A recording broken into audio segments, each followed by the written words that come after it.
Dans les profondeurs des nuits étoilées, où les cieux semblent s'étendre sans fin au-dessus du royaume d'Israël, une force mystérieuse agite en silence, préparant la montée d'un roi destiné à changer l'histoire pour toujours. Avant même que Salomon ne voie la lumière du jour, son destin était gravé dans les étoiles, et son nom murmuré parmi les anges et les esprits anciens.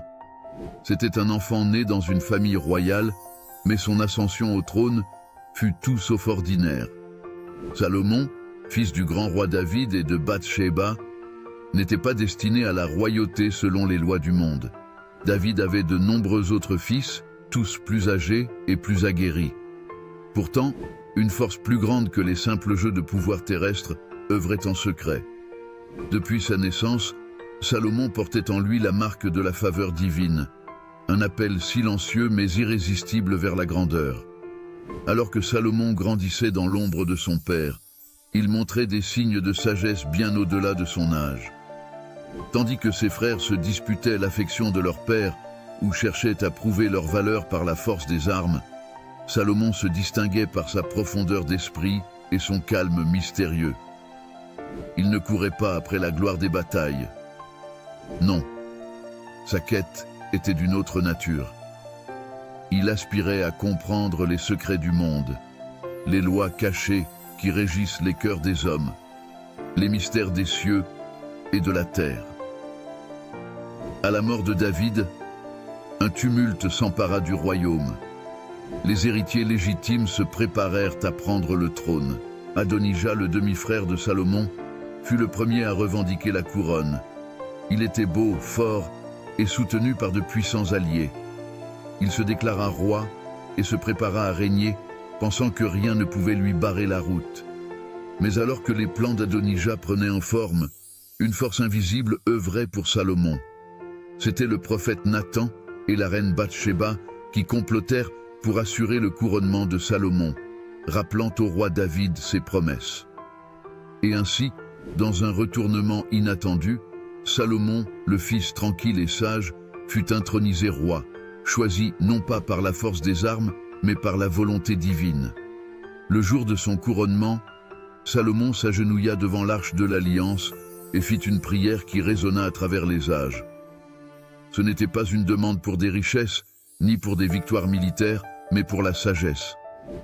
Donne à ton serviteur un cœur intelligent pour juger ton peuple et pour discerner le bien du mal, implora-t-il, les yeux levés vers les cieux étoilés. Cette nuit-là, une présence divine descendit sur Salomon dans son sommeil. Il se retrouva dans un rêve étrange, flottant entre le ciel et la terre, où le Seigneur lui apparut. Parce que tu as demandé la sagesse et non la richesse, ni la mort de tes ennemis, je te donne un cœur sage et intelligent, comme il n'en a jamais existé et n'en existera plus après toi, déclara la voix céleste. Quand Salomon s'éveilla, il n'était plus le même homme. Une transformation mystique avait eu lieu en lui. Ses yeux pouvaient désormais percer les voiles de l'illusion et voir les vérités cachées du monde. Ses paroles portaient un poids qui allait bien au-delà du simple langage. Une aura divine l'entourait, et ceux qui l'approchaient ressentaient une profonde révérence. Ainsi commença son règne, non pas avec le bruit des épées, mais avec la puissance subtile de la sagesse et de la connaissance. Dans les premiers jours de son règne, Salomon fut confronté à un dilemme qui allait marquer l'une des histoires les plus célèbres de son règne. Deux femmes, toutes deux prostituées, se présentèrent devant lui. Elles habitaient sous le même toit, chacune ayant récemment donné naissance à un enfant. Mais l'une des mères avait accidentellement écrasé son bébé durant la nuit, le tuant. Dans sa douleur et sa folie, elle avait échangé l'enfant mort avec celui de l'autre femme, prétendant que l'enfant vivant était le sien. La cour de Salomon, remplie de ministres et de gardes, retint son souffle alors que les deux femmes se disputaient. Comment un roi, aussi sage soit-il, pouvait-il discerner la vérité dans une telle affaire, où il n'y avait ni témoin ni preuve? Salomon se leva de son trône, un silence lourd tombant dans la salle. Il appela un de ses gardes, ordonnant « Apportez-moi une épée ». La foule chuchota en confusion alors que l'arme brillante fut apportée. Salomon se tourna vers les deux femmes et déclara d'une voix calme mais ferme: « Coupez l'enfant vivant en deux et donnez-en une moitié à chaque femme. » Le silence dans la salle se fit absolu. Puis, soudain, l'une des femmes s'effondra en larmes, criant: « Non, mon Seigneur, donnez-lui l'enfant vivant. Ne le tuez pas, je vous en prie. » Tandis que l'autre femme, le visage dur et froid, hocha simplement la tête. « Qu'il ne soit ni à moi ni à elle. Coupez-le. » Salomon, avec un regard empreint de sagesse, rendit son jugement. « Donnez l'enfant vivant à la première femme. Elle est sa véritable mère. » La salle fut stupéfaite par la simplicité et la profondeur de sa sagesse. La renommée de Salomon se répandit rapidement, non seulement à travers Israël, mais dans toutes les terres environnantes. Des rois et des reines, des savants et des marchands, tous vinrent de loin pour entendre les paroles de ce roi aux dons mystiques. Mais la sagesse de Salomon ne se limitait pas à juger les affaires humaines. Il portait en lui une connaissance plus profonde, une compréhension des lois de la nature, des mystères de l'univers et des secrets de l'âme humaine. On disait qu'il pouvait parler aux oiseaux et aux animaux, qu'il connaissait les secrets des plantes et des pierres, et que même les démons tremblaient devant son pouvoir. Son palais devint un centre de savoir, où les plus grands esprits du monde se réunissaient pour échanger des idées et des connaissances. Et c'est ainsi que commença le règne légendaire de Salomon, un roi dont la sagesse et la puissance mystique allaient façonner non seulement son royaume, mais l'histoire du monde pour les siècles à venir. Après avoir solidifié son règne et avoir démontré une sagesse inégalée dans ses jugements, Salomon se tourna vers une autre tâche monumentale, une mission qui lui avait été transmise non seulement par son père David, mais aussi par le divin lui-même, la construction du temple de Jérusalem. Ce serait plus qu'un simple lieu de culte. Le temple devait être le centre spirituel de la nation, un pont entre les cieux et la terre, un endroit où la présence de Dieu résiderait parmi son peuple. Mais avant que les pierres ne soient posées, une vision terrifiante et profonde réveilla Salomon. Une nuit, alors que le roi dormait, il fut transporté dans un lieu au-delà du temps et de l'espace. Devant lui s'élevait une immense montagne, dont le sommet touchait presque le ciel. Sur cette montagne, une voix éthérée résonna, une voix pleine de mystère et de puissance. C'était la voix de Dieu, lui-même. « Salomon, fils de David, toi qui as été choisi pour construire ma demeure, sache ceci, cette tâche dépasse la simple pierre et le bois. Si tu souhaites que ce temple devienne véritablement ma demeure, tu dois en comprendre le sens profond. Ce sera un lieu sacré, un lieu où l'éternité se rencontrera avec le temps. » Salomon, agenouillé dans sa vision, ne put que répondre: « Seigneur, je te servirai de tout mon cœur. Montre-moi le chemin, et je le suivrai. » Le lendemain matin, il se réveilla avec une ferveur renouvelée. Il savait que la construction du temple ne pouvait pas être un simple acte politique ou architectural, mais un acte de foi, un acte mystique. Le roi rassembla les plus grands artisans du royaume, ainsi que des architectes et des maçons des terres lointaines. Il fit venir du Liban les célèbres cèdres, des pierres taillées avec précision et des métaux précieux pour orner le sanctuaire. Chaque détail fut minutieusement planifié, et chaque outil utilisé pour la construction ne devait jamais frapper une pierre avec violence dans les murs du temple, car cela aurait profané sa sainteté. Mais il y avait un autre secret dans la construction du temple. Peu de gens savaient que Salomon, dans sa grande sagesse et son savoir mystique, possédait une alliance avec des forces que peu d'hommes oseraient invoquer. À l'aube de la construction, une étrange rumeur commença à circuler dans Jérusalem.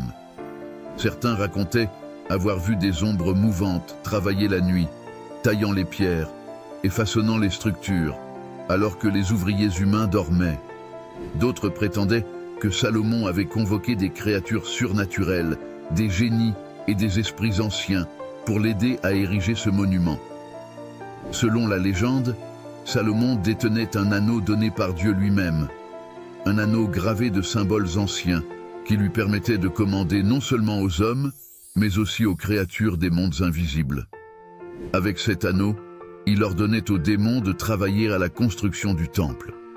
Ces esprits obéissaient sans poser de questions, de peur de subir la colère divine qui habitait Salomon. Mais Salomon ne se laissa jamais séduire par le pouvoir de cet anneau. Bien qu'il ait eu la capacité de commander ces forces obscures, il savait que leur assistance n'était qu'une partie de la volonté divine. Le roi priait chaque jour pour que son cœur reste pur et que sa volonté ne s'écarte jamais du chemin de la droiture. Ses nuits étaient souvent hantées par des visions des royaumes célestes et des profondeurs ténébreuses, mais il restait inébranlable dans sa foi et son dévouement.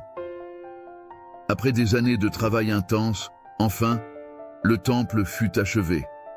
C'était une structure d'une beauté et d'une grandeur inégalée. Ses murs étaient ornés d'or pur, et les innombrables gravures de chérubins et de palmiers semblaient presque prendre vie sous la lumière des torches. À l'intérieur se trouvait le Saint des Saints, un lieu si sacré que seul le grand prêtre pouvait y entrer une fois par an pour y faire l'expiation des péchés du peuple. Le jour de la dédicace du temple, Salomon organisa une grande cérémonie. Des milliers de bœufs et de moutons furent sacrifiés en offrande, et toute la nation d'Israël se rassembla à Jérusalem pour assister à cet événement historique.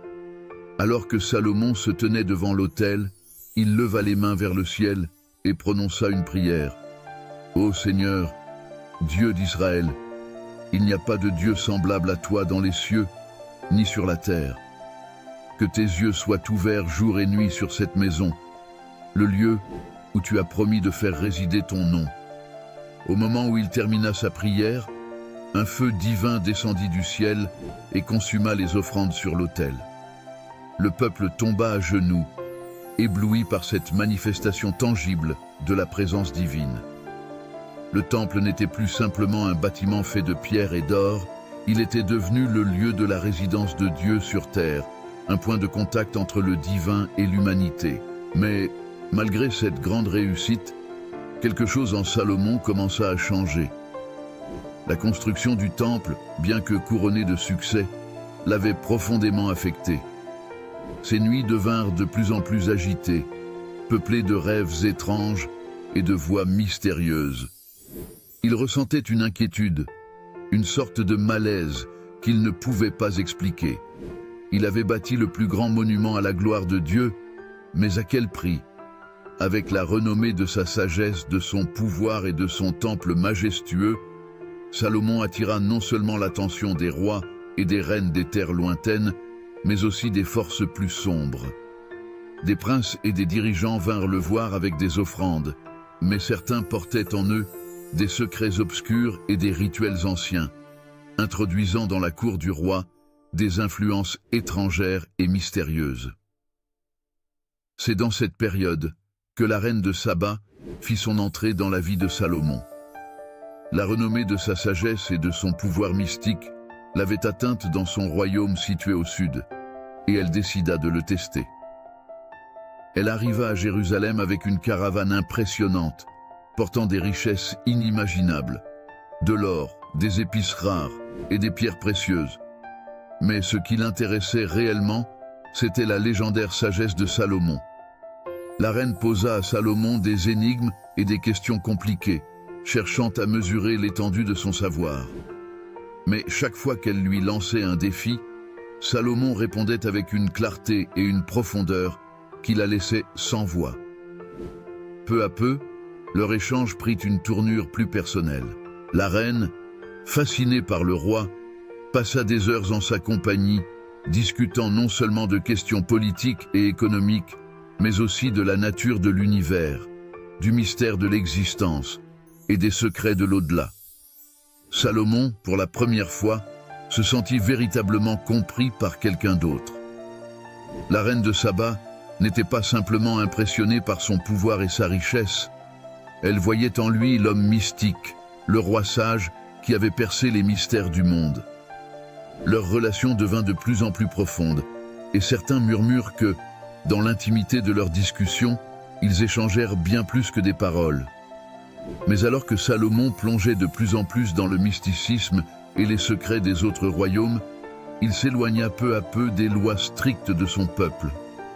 Fasciné par les coutumes et les rituels des terres étrangères, il se mit à prendre des épouses venues de ces royaumes. Ces femmes apportèrent avec elles leurs dieux, leurs idoles et leurs pratiques occultes. Bien que Salomon restât fidèle en apparence au Dieu d'Israël, son cœur commençait à se diviser. Dans le secret de la nuit, des rituels étranges furent exécutés dans les coins reculés du palais, des autels érigés pour des divinités étrangères.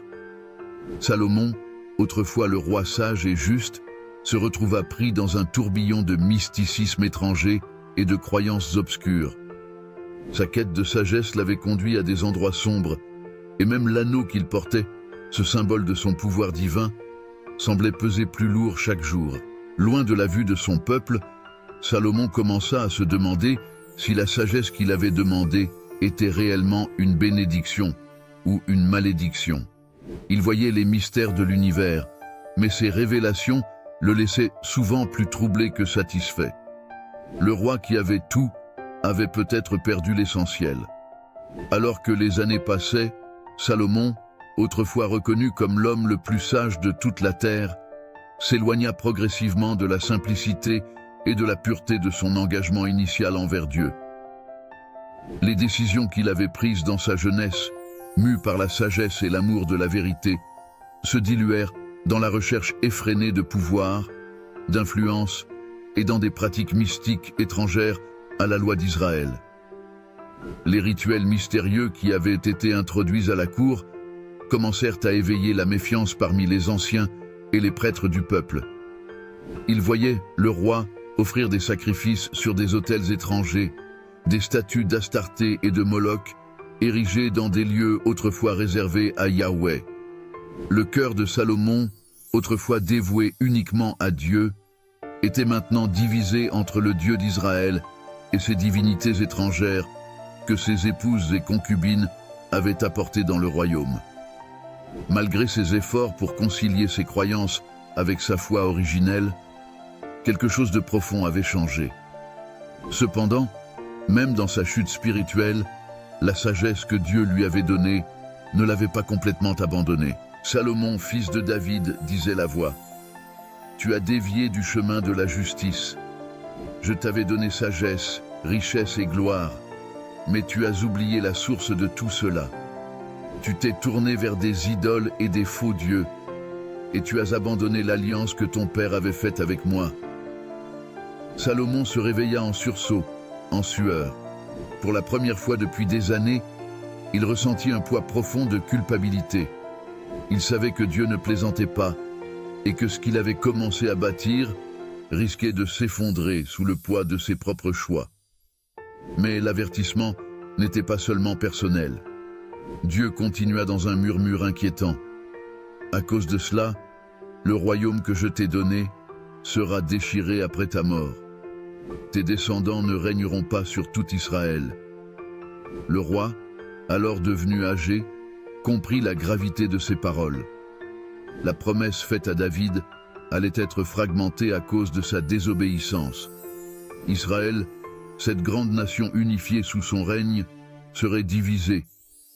Et pourtant Dieu, dans sa grande miséricorde, promit de ne pas arracher complètement le royaume durant la vie de Salomon par respect pour David, mais de le diviser entre son fils et d'autres prétendants après sa mort. Le cœur de Salomon, autrefois rempli d'ambition, commença à ressentir une profonde tristesse. Ses palais, ses jardins luxuriants, ses richesses et ses innombrables femmes ne lui apportaient plus aucune joie. Ses nuits étaient longues et solitaires malgré le luxe qui l'entourait. Il méditait souvent sur ses actions, conscient que son insatiable quête de connaissance et de pouvoir avait créé un fossé entre lui et le Dieu de ses ancêtres. Les années suivantes furent marquées par des troubles dans le royaume. Les tribus d'Israël commencèrent à montrer des signes de rébellion. Des complots se formaient dans l'ombre. des murmures contre la maison de David se faisaient entendre de plus en plus fort. Salomon, autrefois aimé de tous, voyait désormais sa réputation s'effriter sous le poids de ses erreurs. Même ses alliances avec les rois étrangers se fissuraient, alors que la confiance que ses pères avaient en lui commençait à s'éroder. Dans les derniers jours de sa vie, Salomon chercha la paix. Il se retira souvent dans les jardins du palais, loin de la foule et des intrigues de la cour. Là, entouré de la nature qu'il avait tant aimée et des arbres qu'il avait lui-même plantés, il méditait sur la vanité de ses œuvres. C'est dans cette solitude qu'il écrivit les paroles du livre de l'Ecclésiaste, un texte imprégné de mélancolie et de réflexion philosophique. « Vanité des vanités, tout est vanité », écrivit-il, résumant ses années de règne et de recherche de la sagesse. Il n'y a rien de nouveau sous le soleil. Dans ces mots, on sent le poids de l'expérience, mais aussi une profonde tristesse. Salomon avait tout connu. La gloire, la richesse, le pouvoir. Mais rien ne pouvait égaler la simplicité de la foi en Dieu qu'il avait perdue en chemin. Salomon mourut dans la solitude, entouré de quelques fidèles et de ses courtisans. À sa mort, comme Dieu l'avait annoncé, le royaume d'Israël fut divisé. Son fils, Roboam, hérita du trône. Mais rapidement, 10 tribus se rebellèrent et établirent un royaume séparé sous la conduite de Jéroboam. Ce qui avait été un royaume uni sous David et Salomon fut désormais fragmenté en 2 entités, le royaume d'Israël au nord et le royaume de Juda au sud. Salomon fut enterré dans la cité de David, à Jérusalem, et bien que ses accomplissements aient marqué l'histoire, c'est son déclin spirituel qui a servi de mise en garde pour les générations futures. Le roi le plus sage de l'histoire avait oublié la source de sa sagesse, et en fin de compte, il avait payé le prix. L'histoire de Salomon est plus qu'un simple récit sur un roi puissant et sage. C'est une réflexion profonde sur la nature du pouvoir, de la sagesse et des tentations qui guettent même les hommes les plus bénis. Salomon, bien qu'il ait été choisi par Dieu et doté d'une sagesse incomparable, a montré que même les hommes les plus grands peuvent trébucher lorsqu'ils s'éloignent de leur source spirituelle. En fin de compte, la sagesse de Salomon nous enseigne une vérité essentielle. Aucune richesse, aucun pouvoir et aucune connaissance ne peuvent remplacer la fidélité à Dieu et la simplicité d'un cœur humble. La grandeur de Salomon réside autant dans ses succès que dans sa chute, car il nous rappelle que la véritable sagesse consiste à rester fidèle à nos valeurs, peu importe les tentations du monde. Merci d'avoir pris le temps de lire cette épopée spirituelle et historique.